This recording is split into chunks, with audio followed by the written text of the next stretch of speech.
ഇന്ത്യയുടെ സൈന്യത്തെ എപ്പോഴും ചേർത്ത് നിർത്തുന്ന ഒരു സർക്കാരാണ് നമുക്കുള്ളത്.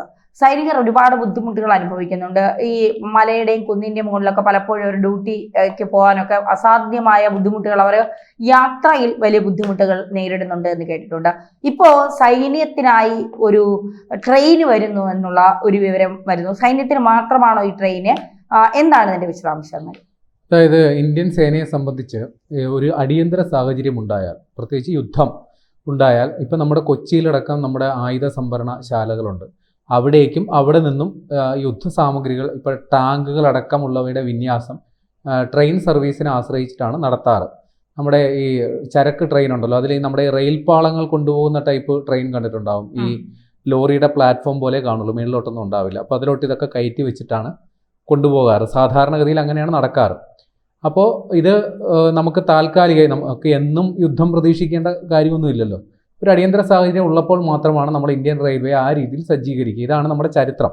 പക്ഷേ ഇപ്പോൾ സേനയ്ക്ക് വേണ്ടി മാത്രം, അതായത് കരസേനയ്ക്ക് വേണ്ടി മാത്രമായിട്ട് ഒരു ട്രെയിൻ സർവീസ്, അല്ലെങ്കിൽ ഒരു ഡെഡിക്കേറ്റഡ് ട്രെയിൻ, ആ ട്രെയിൻ നമ്മുടെ കരസേനയെ മാത്രം ഉദ്ദേശിച്ചുകൊണ്ടുള്ള ട്രെയിൻ സർവീസാണ് ഇപ്പോൾ ആരംഭിച്ചിരിക്കുന്നത്. അത് നമ്മുടെ ഈ നേരത്തെ പിന്നെ പറഞ്ഞതുപോലെ ധന്യക്ക് പേര് മറന്നുപോയി. അപ്പൊ ധന്യ പറഞ്ഞതുപോലെ നമ്മുടെ ഈ സമുദ്രോപരിതലത്തിൽ നിന്ന് ഉയരെയുള്ള പ്രദേശങ്ങളുണ്ടല്ലോ, പ്രത്യേകിച്ച് നമ്മുടെ ഈ സിയാച്ചിൻ പോലെയുള്ള മേഖലകൾ, ജമ്മു കാശ്മീർ പോലെയുള്ള മേഖലകളിൽ, അവിടെയൊക്കെ ഈ സൈനികർക്ക് ഈ യുദ്ധോപകരണങ്ങൾ മാത്രമല്ല, അവരും മനുഷ്യരാണല്ലോ, അവർക്ക് ജീവിക്കാൻ വേണ്ട അടിസ്ഥാന സൗകര്യങ്ങളൊക്കെ വേണം. ഭക്ഷണം, മരുന്ന്, അതേപോലെ ഈ എന്താ പറയുക, തണുപ്പുള്ള കാലാവസ്ഥയാകുമ്പോൾ അതിന് ഉപയോഗിക്കാൻ പറ്റിയ അനുയോജ്യമായിട്ടുള്ള വസ്ത്രങ്ങൾ, ഇതെല്ലാം വേണം. പക്ഷേ ഇതൊക്കെ കിട്ടാത്തതിൻ്റെ പേരിൽ പലപ്പോഴും സൈനികർ, യഥാസമയം കിട്ടാത്തതിൻ്റെ പേരിൽ പലപ്പോഴും സൈനികർ ബുദ്ധിമുട്ടാറുണ്ട്. അതിൻ്റെ പ്രധാന കാരണം ഈ വലിയ രീതിയിലുള്ള മഞ്ഞുവീഴ്ചയൊക്കെ ഉണ്ടാകുമ്പോൾ ഈ റോഡുകളെല്ലാം ബ്ലോക്കാവും. അപ്പോൾ ഏതാണ്ട് ഒറ്റപ്പെട്ട അവസ്ഥയിലായിരിക്കും ഈ സൈനികരൊക്കെ. അപ്പോൾ അവർ ഒരു അതിജീവന പോരാട്ടമായിരിക്കും പിന്നീട് നടത്തുക. കാര്യം ഇവരിലോട്ട് എത്തുക ദുഷ്കരമായൊരു ദൗത്യമായിരിക്കും. അപ്പോൾ ഇപ്പോൾ അതെല്ലാം, ആ ഒരു പ്രശ്നം പരിഹരിക്കാനായിട്ടാണ് ഇന്ത്യ ഒരു ട്രെയിൻ സർവീസ്, സൈന്യത്തിന് വേണ്ട സാധനങ്ങൾ എത്തിക്കുക എന്നുള്ളതാണ് പ്രാഥമിക ദൗത്യം. അതിപ്പോൾ ഭക്ഷണ സാധനമാണെങ്കിലും ശരി, യുദ്ധോപകരണങ്ങളായാലും ശരി, പ്രാഥമിക ദൗത്യം സൈന്യത്തിന് വേണ്ടിയുള്ള സംഗതികൾ എത്തിക്കുക എന്നുള്ള. ആ ട്രെയിൻ സർവീസിന് പ്രത്യേകിച്ച് പേരൊന്നും കൊടുത്തിട്ടില്ല. അതുകൊണ്ട് ആ റൂട്ട് വെച്ച് പറയാം. അതായത് ഈ കാശ്മീരിലുള്ളതാണ് നമ്മുടെ ഉധംപൂർ എന്ന് പറയുന്നത്. അപ്പോൾ ഉധംപൂർ, ശ്രീനഗർ, ബരാമുള്ള ഇവയെ ബന്ധിപ്പിച്ചു കൊണ്ടിട്ടുള്ള USBRL എന്നുള്ള ഒരു ചുരുക്കപ്പേരിലാണ് ഇതിപ്പോൾ അറിയപ്പെടുന്നത്. ഇത് പ്രകാരമുള്ള ആദ്യ ചരക്ക് തീവണ്ടി കാശ്മീരിലെ അനന്ത്നാഗിൽ ഇതിനോടകം എത്തി. കഴിഞ്ഞ 13-ാം തീയതിയാണ് ചരക്കുമായിട്ട് എത്തിയത്. അപ്പോൾ ആദ്യ ദൗത്യത്തിൽ ഈ വണ്ടിയിലുണ്ടായിരുന്നത്, ഈ തീവണ്ടിയിലുണ്ടായിരുന്നത് 753 metric tonne advance winter stocking. അതായത് നമുക്കിപ്പോൾ ഇത് സെപ്റ്റംബർ ആണല്ലോ, ഒക്ടോബർ, നവംബർ, ഡിസംബർ ഒക്കെ ആകുമ്പോൾ നമ്മുടെ ശൈത്യകാലം പാരമ്യതയിലെത്തുന്ന സമയമാണ്. അപ്പോൾ ആ സമയത്ത് വേണ്ട ഭക്ഷ്യവസ്തുക്കൾ, വസ്ത്രങ്ങൾ, അടിയന്തര സാഹചര്യത്തിൽ നേരിടേണ്ട മരുന്നുകൾ അടക്കമുള്ളവയുടെ ഒരു വലിയൊരു സ്റ്റോക്ക്, കരുതൽ ശേഖരം നമ്മുടെ ഈ ട്രെയിൻ മാർഗം അവിടെ ഇപ്പോൾ എത്തിച്ചിട്ടുണ്ട്. അപ്പോൾ പെട്ടെന്ന് നമുക്ക് തോന്നും, ഇത്രയും വലിയൊരു ട്രെയിൻ സർവീസ് അവിടെ വരെ ചെല്ലുന്നു, ഈ സാധനങ്ങളൊക്കെ ഇറക്കുമതി ചെയ്യുന്നു, കാലി അടിച്ച് തിരിച്ചു പോരുന്നൊരു പരിപാടി ഉണ്ടല്ലോ, അത് വലിയ ഭീമമായ നഷ്ടമാണ്. ഒരു ട്രെയിൻ അങ്ങോട്ട് അവിടം വരെ ഓടിക്കുക, ഇങ്ങോട്ട് തിരിച്ചു കൊണ്ടുവരിക, വലിയ ചിലവേറിയ പരിപാടിയാണ്. അപ്പോൾ അതിന് ഒരു പരിഹാരം കണ്ടെത്തി. അപ്പോൾ സൈന്യം ജനങ്ങൾക്ക് ഉപകാരപ്രദമായ രീതിയിൽ, ചരക്ക് വണ്ടിയിൽ യാത്രക്കാരെ കയറ്റാൻ പറ്റില്ല. അപ്പോൾ ഈ കാശ്മീർ എന്ന് പറയുന്നത് കാശ്മീർ ആപ്പിളിന് വളരെ പ്രശസ്തമായ സ്ഥലമാണ്. അപ്പോൾ ഈ കാശ്മീർ ആപ്പിളിൻ്റെ ഈ ശൈത്യകാല സമയത്ത് അവർക്കും ഈ റോഡ് ബ്ലോക്ക് ആകുന്നത് ഒരു വിഷയമാണ്. ആ സമയത്താണ് ഈ ആപ്പിളിൻ്റെ സീസൺ സമയം കൂടിയാണ്. അപ്പോൾ അവർക്ക് ഈ കാശ്മീർ ആപ്പിൾ പുറം ലോകത്ത് എത്തിച്ച് വിൽക്കാനായിട്ട് അതിൻ്റെ ലോഡും കൊണ്ടായിരിക്കും ഈ ട്രെയിൻ തിരിച്ച് പോരുക.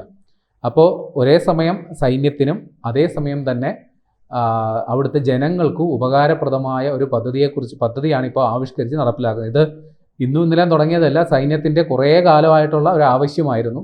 ഇതുവരെയുള്ള പ്രശ്നങ്ങൾ, ഇതേവരെയുള്ള കാര്യങ്ങൾ നമ്മൾ നേരിട്ടുകൊണ്ടിരുന്നത് ഈ സൈനിക ട്രക്കുകൾ, അത് ചിലപ്പോൾ വഴി കുടുങ്ങിയതാകും. അതിപ്പോൾ മഞ്ഞ് വീഴ്ച ഉണ്ടാകുന്ന സമയത്ത് തൽക്കാലം അവിടെ കിടന്നിട്ട് സ്ഥിതിഗതികൾ അനുകൂലമാകുമ്പോൾ ഈ മഞ്ഞ് നീക്കം ചെയ്ത് ആണ് പോയിക്കൊണ്ടിരുന്നത്. ആ ഒരു പ്രശ്നം, അപ്പോൾ കുറേ സമയം നമ്മുടെ നഷ്ടമാകുമായിരുന്നു.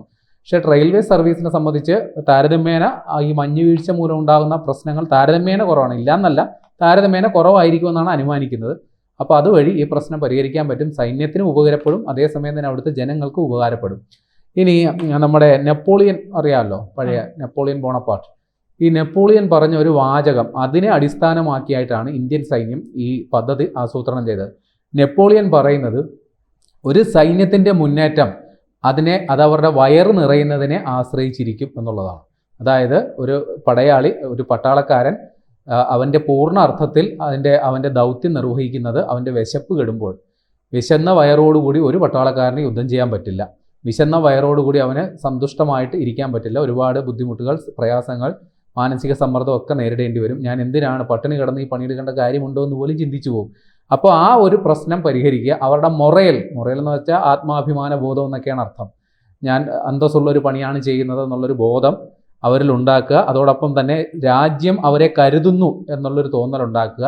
സൈനിക നടപടികൾ കുറെ കൂടി ഫലവത്താക്കുക. ഇതൊക്കെ ഈ പറയുന്ന പദ്ധതിയിലൂടെ നടപ്പാക്കും എന്നുള്ളതാണ്. അപ്പോൾ ഇപ്പോൾ സൈന്യം നേരത്തെ പറഞ്ഞതുപോലെ ഒരു സിവിൽ മിലിറ്ററി ഫ്യൂഷൻ ആണ് ഉദ്ദേശിക്കുന്നത്. ഒരേ സമയം തന്നെ സൈന്യത്തിനും അതേസമയം തന്നെ നമ്മുടെ സാധാരണക്കാർക്കും ഉപകാരപ്പെടുന്ന ഒരു പദ്ധതി.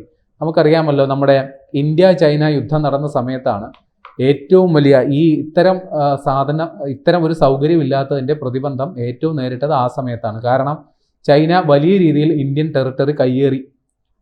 വലിയ രീതിയിൽ ഏതാണ്ട് 20 കിലോമീറ്ററോളം പ്രദേശം, 20 200 കൃത്യം ഞാൻ ഓർക്കുന്നില്ല, അത്രയും പ്രദേശം ഇന്ത്യയുടെ ഭൂപ്രദേശം കയ്യേറിപ്പോയി. അപ്പോൾ അവിടെ സൈന്യത്തിന്, ഇന്ത്യൻ സേനയ്ക്ക് ഒരു പ്രശ്നം അംഗബലത്തിൻ്റെ പ്രശ്നമുണ്ട്, മറ്റൊരു കാര്യം നമ്മുടെ ആയുധശേഷിയിലുള്ള പ്രശ്നമുണ്ട്. ഇനി സമയത്തിന് അവിടെ പോരാടുന്ന സൈനികർക്ക് സമയത്തിന് സാധനങ്ങൾ എത്തിച്ചു കൊടുക്കാനായിട്ടുള്ള സൗകര്യക്കുറവ് ഇന്ത്യ ചൈന യുദ്ധത്തിൽ വലിയ ഒരു വെല്ലുവിളിയായിരുന്നു. അതാണ് ഇന്ത്യയുടെ തിരിച്ചടികൾക്കുള്ള പ്രധാന കാരണം അതുതന്നെയായിരുന്നു. സമാനമാണ് ആ സാഹചര്യം. ഇപ്പോഴും മാറിയിട്ടൊന്നുമില്ല. ഇന്ത്യയും ചൈനയുമായിട്ട് ഇപ്പോഴും അതിർത്തിയിൽ പ്രശ്നങ്ങളുണ്ട്. അതേപോലെ കാശ്മീർ പോലുള്ള മേഖലകൾ ഇപ്പോഴും നിരന്തര സംഘർഷങ്ങൾ നടക്കുന്ന ഒരു സ്ഥലമാണ്. അപ്പോൾ അവിടെ നമ്മൾ കാലാവസ്ഥ അനുകൂലമായിരിക്കും, എപ്പോഴും നമുക്ക് കാലാവസ്ഥ അനുകൂലമായിരിക്കും എന്നുള്ളൊരു മുൻധാരണ ഇന്നത്തെ കാലത്ത് അപകടകരമാണ്. അപ്പോൾ അതുകൂടി പരിഗണിച്ചുകൊണ്ടാണ് ഈ പുതിയ റെയിൽ സർവീസ് ആരംഭിക്കുന്നത്.